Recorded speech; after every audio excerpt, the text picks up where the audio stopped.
Salut les Frenchies, bienvenue pour cette nouvelle anecdote du jeudi, en partenariat avec Rescue18, votre web média français pour tout ce qui concerne le monde des pompiers. Allez cliquer sur le lien dans la description, vous y trouverez des vidéos très intéressantes, des articles très bien rédigés, de l'international avec moi et Anthony qui a sorti sa vidéo qui a été un vrai succès. Donc merci beaucoup à vous d'avoir été patient, d'avoir attendu sa vidéo et de l'avoir supporté en allant la regarder, en lui posant des questions. Et j'espère que la vidéo vous a plu et il y en aura d'autres à venir. Et sans plus attendre, l'anecdote. Alors rappelez-vous, j'avais passé l'entretien oral qui d'après mes calculs, s'était plutôt pas trop mal passé. Et là, j'étais en attente d'une réponse. Donc je leur avais demandé combien de temps ils pensaient que ça prendrait pour que je puisse avoir une réponse. On m'avait dit entre 1 semaine à 2 semaines. Donc vraiment, l'attente était interminable. J'en pouvais plus. Moi, je la voulais, ma réponse. Et comme je vous avais expliqué dans une anecdote précédente, avant de rentrer dans les pompiers professionnels, je travaillais pour un magasin d'outillage et un jour le patron vient me voir et il me dit voilà, le magasin à tel endroit, ils ont besoin d'un technicien pour réparer leurs outils parce que celui qu'ils ont là-bas, apparemment il ne sait pas trop ce qu'il fait et donc ils ont énormément de retard. Est-ce que tu peux y aller pour la journée? Donc j'accepte d'y aller, je me rends au magasin à cet endroit. J'arrive dans l'atelier, on aurait dit qu'il y avait une bombe qui avait explosé parce que le mec il savait pas ce qu'il faisait, donc du coup il prenait des réparations depuis des mois et des mois sans pouvoir faire les réparations. Donc forcément les clients n'étaient pas contents, ça s'accumulait dans tous les sens, il y avait des montagnes de réparations à faire. Donc toute la matinée vraiment je m'y suis mis à fond dedans, je lui ai fermé je sais pas une 60aine de réparations, un truc comme ça. Donc je lui ai fait des mois de travail en une matinée parce que bon, il n'y avait pas tout à réparer mais il savait juste pas les fermer. Bref, ça n'a rien à voir avec l'histoire mais ça nous met dans le contexte pour cette journée. J'avais cravaché comme un dingue toute la matinée et du coup j'avais pris ma pause déjeuner un petit peu plus tard sur les coups de 13 h. Et au moment de retourner au travail, mon téléphone sonne et je vois Spring Fire Department qui s'affiche dessus. Là, je décroche et j'ai le directeur des ressources humaines au téléphone qui me dit « Monsieur Bricou, vous avez été accepté.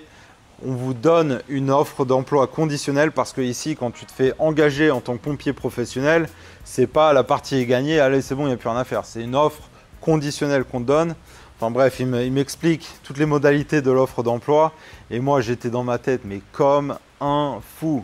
Étant donné que j'avais fait autant de réparations dans la matinée, je me suis dit je vais prendre mon temps pour y retourner. Au final j'ai pris quand même 4 heures avant de retourner au boulot, mais là c'était coup de fil sur coup de fil. Donc forcément la famille, les parents, les amis, leur dire j'ai enfin réussi à décrocher un poste de pompier professionnel aux États-Unis, ce qui était quand même l'aboutissement de 9 ans d'efforts, 9 ans de certificat, 9 ans d'argent dépensé, 9 ans vraiment de travail acharné pour y arriver.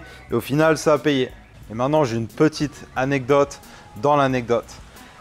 Des années auparavant, mon chef de centre de Cloverleaf, donc Michael Baptiste, qui m'avait gentiment accepté au sein de Cloverleaf Fire Department, m'avait offert un porte-clés avec un quarter, donc qui est une pièce de 25 centimes, entouré dans un étui, que je trouvais vachement sympa. J'étais dans son bureau un jour, je regardais juste comme ça, il m'a dit bah tiens ça te plaît, allez hop, vas-y prends-le. Et le voici ce porte-clés. Des années après, je l'ai encore, il est là.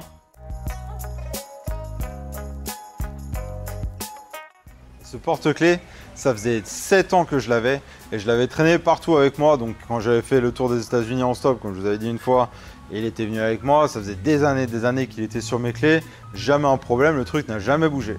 Et entre le moment où Michael Baptiste, mon ancien chef, m'avait donné ce porte-clés et le moment où j'étais engagé par Spring Fire Department, il était décédé malheureusement. Et bon, c'est juste comme ça pour l'anecdote.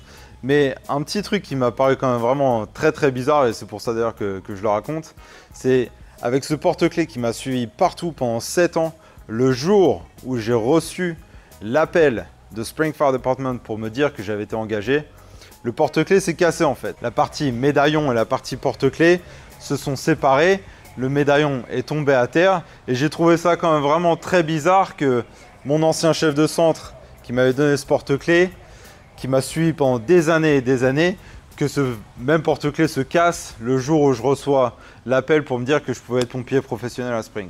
Et voilà pour la petite histoire dans l'histoire. Et au final, ça marque quand même la fin de 9 ans où j'ai pas perdu de vue le fait que je voulais devenir pompier professionnel aux États-Unis. 9 ans d'efforts quand même plus ou moins acharnés, 9 ans d'argent qui sortait de ma poche pour passer les certificats, pour rester à jour sur ces mêmes certificats. Et l'étape d'après, C'était la petite Fire Academy qu'on a avant de pouvoir rejoindre le poste de pompier professionnel à Spring. Et ça, ce sera dans la prochaine anecdote. En attendant, prenez soin de vous, prenez soin de vos familles. Bonjour à Coco qui me regarde. Merci à tous d'avoir suivi la vidéo d'Anthony. Il y en aura d'autres parce que ça a été tellement un succès énorme que c'est obligé qu'il nous en fasse au moins une autre. Allez consulter le lien de Rescue 18 dans la description parce que je vous garantis que vous ne serez pas déçus. Et on se revoit bientôt. Allez, ciao!